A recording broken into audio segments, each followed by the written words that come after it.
Si Senator Robin nagtsatsaga rito, sabi niya, magsasalita din daw siya. Okay lang. Okay. Thank you, Madam Chair. Maraming salamat po sa ating ginang tagapangulo at kay General Bato, Senator Bato. A'udhu billahi minasyaitanir rajim. Bismillahirrahmanirrahim. Alhamdulillah rabbil alamin. Bismillahi wassalatu wassalamu ala rasulillahi. Assalamualaikum warahmatullahi wabarakatuh. Magandang hapon po sa inyong lahat. Pasensya na po, ako po kasi may press con. Kailangan po akong makaalis kaagad. Gusto ko lamang pong iparating sa lahat na wala na po dito si Pangulong Rodrigo Roa Duterte. Ito po mga pinag-uusapan natin, ito po ay pagsuporta lang namin kay Senator Amy. Pero alam niyo po sa ating mga magigiting na panauhin dito, napaka-ironic lamang po na alam naman po natin lahat, batid natin lahat, nadadalawang pangulo lang po ang lumaban sa komunista. Una, si Ferdinand Marcos Sr. Ano po ang nangyari? Inalis natin sa bansa. Ang sumunod na lumaban po sa komunista ay si Pangulong Rodrigo Roa Duterte. Ang tanong ko lamang po sa PNP, hindi ko po kayo hinuhusgahan.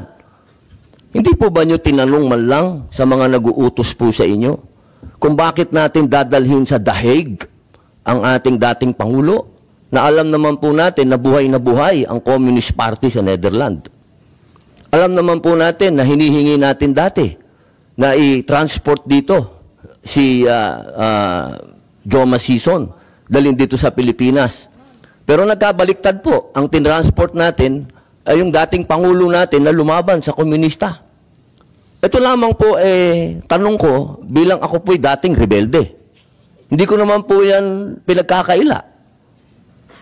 Hindi ko po maintindihan kung bakit tayo po ay nag-submit dito sa mga tiga-Netherlands. Alam naman po natin, kahit po itanong ninyo, ako po ay palagi dyan sa Utrecht. Kasama po si Joma. Hindi ko po yan dinideny. Pero nakakagulat lamang po na dinala natin doon ang dating Pangulo. Yun po ba, hindi po ba alam ng PNP na karamihan po sa mga dumadating na pera sa komunista, sa mga terorista, ay galing po sa abroad. Yan po yung mga tanong na kailangan ko po sanang itanong sa inyo at marinig ang mga sagot ninyo, pero naubos na po ang oras natin sa paikot-ikot. Ako po ay gusto ko pong iparating sa inyo ang kalungkutang napakalalim. Sapagkat sama-sama po tayong lumaban. Gusto po natin ng law and order sa ating bansa.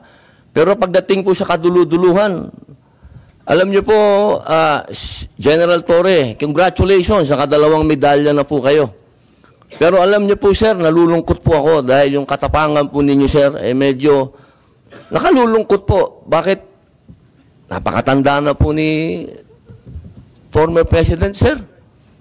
Ako naman po tagahanga ninyo sa pagkamatapang ninyo, sir, pero napakatanda na po ni former President.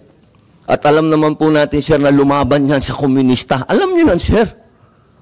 Sana naging konting ano lang po tayo ba? Binigyan naman natin ng konting kung paano natin tinitingnan yung mga medalya nyo. Hindi lang nalagyan ng medalya si Presidente, pero kung sa medalya mag-uusapan, tinulungan niya tayo laban sa mga terorista. Yun lamang po, sir. Sana napakasakit isipin.